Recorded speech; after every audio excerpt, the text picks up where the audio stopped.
ಕೆಲಸಕ್ಕೆ ನಡೆದೆ. ಮೂಢ ಭಕ್ತಿಯಿಂದ ನಾನು ದಾನೇಶ್ವರರ ಧ್ಯಾನ ಮಾಡಿ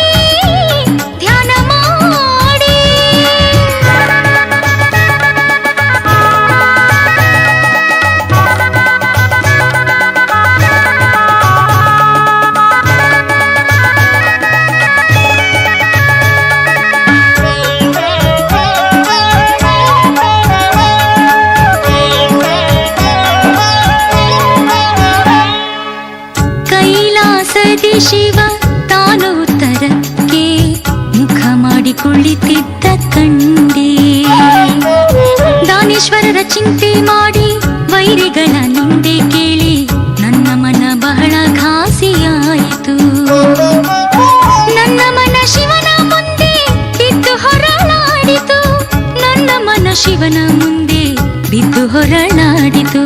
ಮೂಢ ಭಕ್ತಿಯಿಂದ ನಾನು ದಾನೇಶ್ವರರ ಧ್ಯಾನ ಮಾಡಿ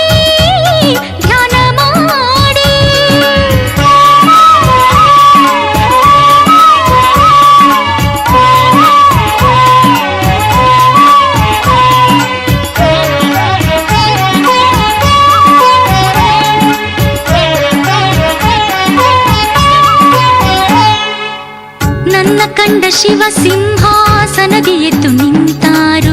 ಎದ್ದು ನಿಂತ ಶಿವನನ್ನು ಆಶ್ಚರ್ಯದಿ ಕಂಡೆ ನಾನು. ಶಿವನ ಕಾಲಿನಿಂದ ಕುತ್ತಿಗೆಯವರೆಗೆ ಹಗ್ಗ ಸುತ್ತು ಹಾಕಿ